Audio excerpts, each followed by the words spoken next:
I'm so happy that you completed the first half of our world tour. I'm sure you're discovering a lot about watercolor and your favorite colors, strokes, and style. So let's continue our journey. Today, let's go to the beautiful landscape in Tuscany, Italy. Don't forget that you can download the reference photo in the resource section for your guide. Here, I draw the hill.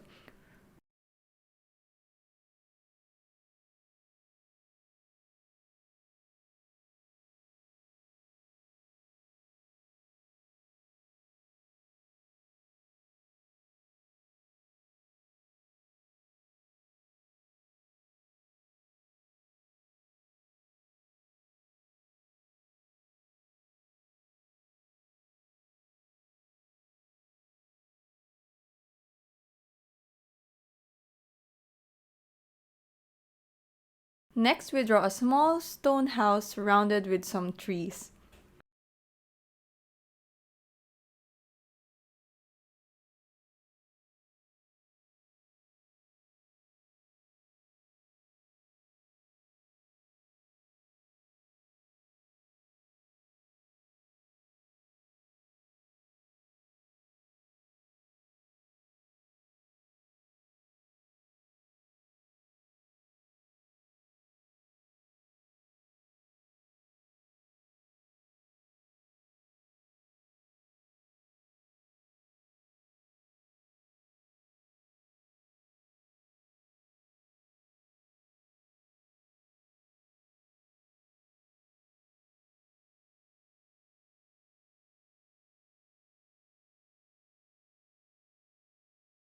I'll add a small house on the side just to complete the composition.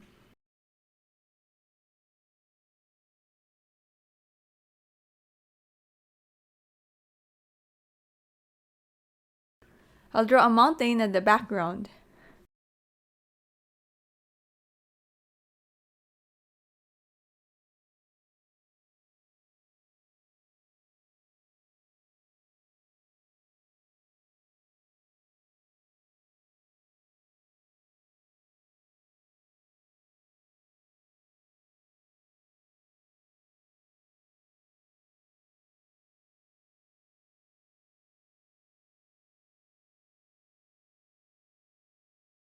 Then next, I lighten my sketch by erasing it slightly. Let's start painting. I moisten my paper with a sprayer.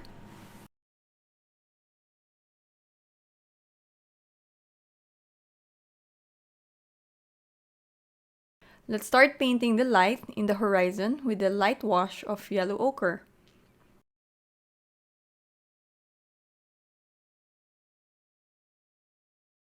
Next, I mix amethyst and horizon blue for the color of the sky. I also blend the colors softly.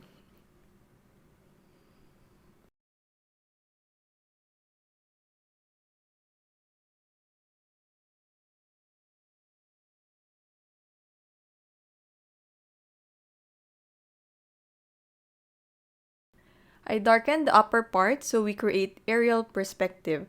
Since we add a bit of amethyst in the mix, we avoided a green color in the sky.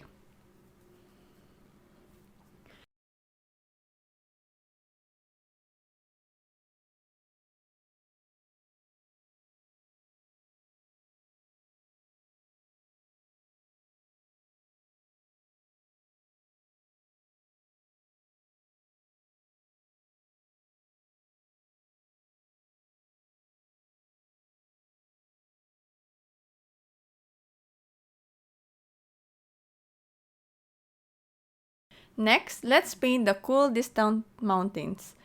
I use amethyst, horizon blue, and burnt sienna for this color.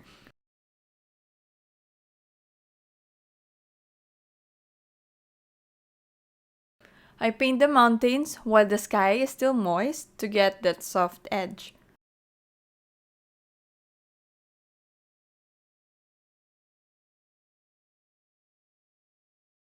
I avoided painting the house and trees.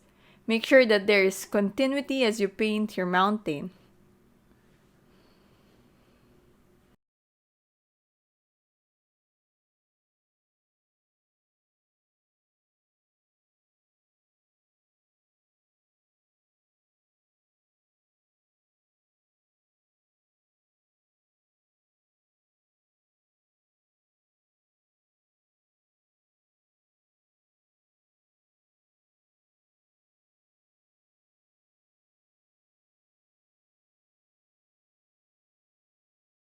Next, I mix yellow ochre and a bit of burnt sienna to paint the hill.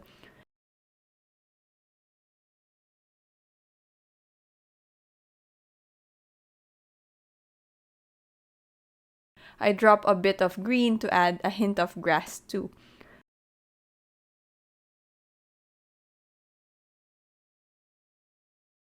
Now I do a quick stroke to paint the landscape.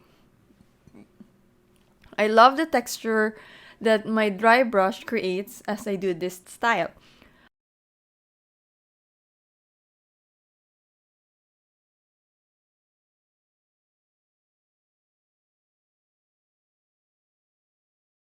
I continue painting the hill but now with a greenish mix of color.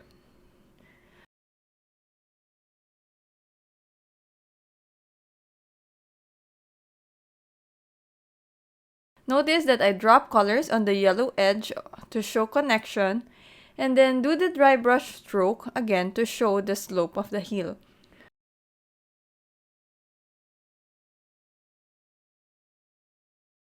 I continued painting again with yellow.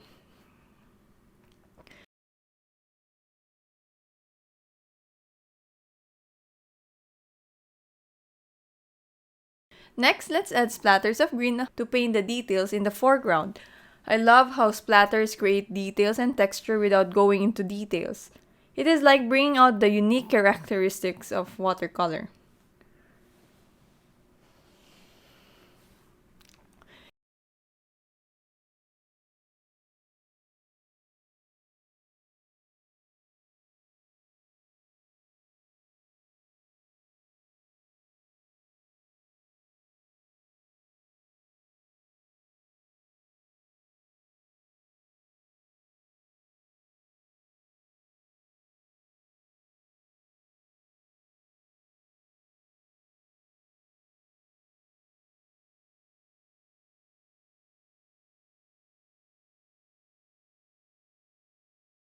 Here I am creating a dark brown mix to paint the stone house. When I paint with my sable brush, I flatten the brush to have an even stroke on the paper. Doing it this way helps the paint to be spread evenly also on the brush, so the application on paper looks better. I just softly blend different shades of brown as I paint the house to create texture.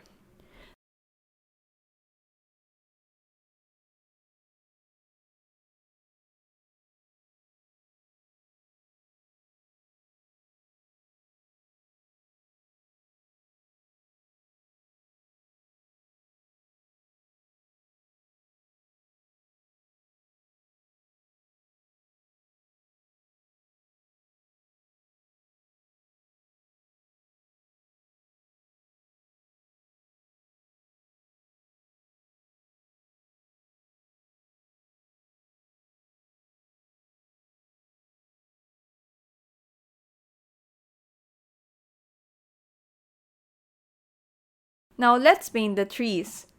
I paint first the lighted part on the right, then create a darker mix to paint the shadowed parts on the left.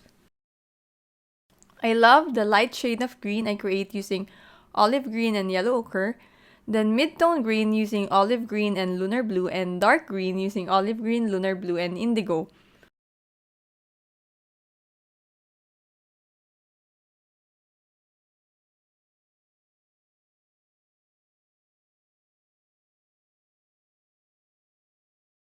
When you often use the same color palette, you create a sense of color theme on your paintings.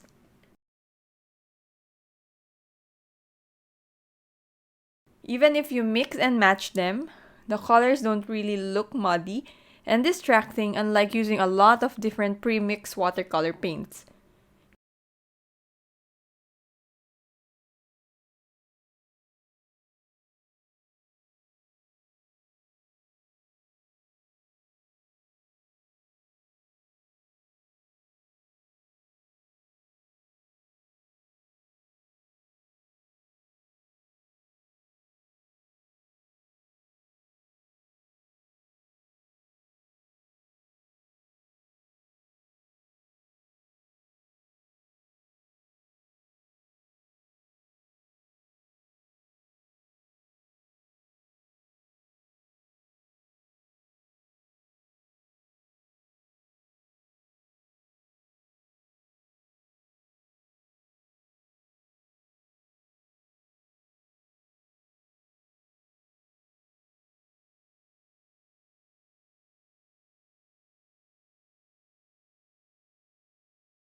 Here I am just completing the painting of the trees around the house.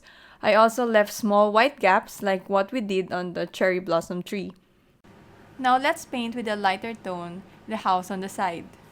It is just a supplement on the composition and not really the focal point.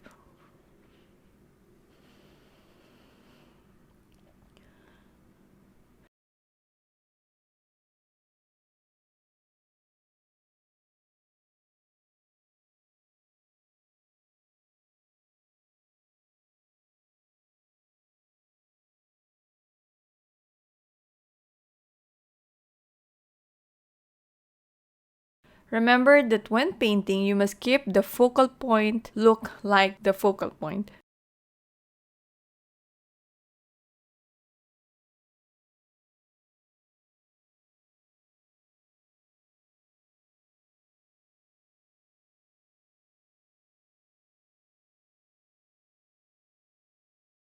Other elements should not overpower it. This will make your artwork pleasing to the eyes, and second, doing this helps your viewers see at first glance the main thing on your painting.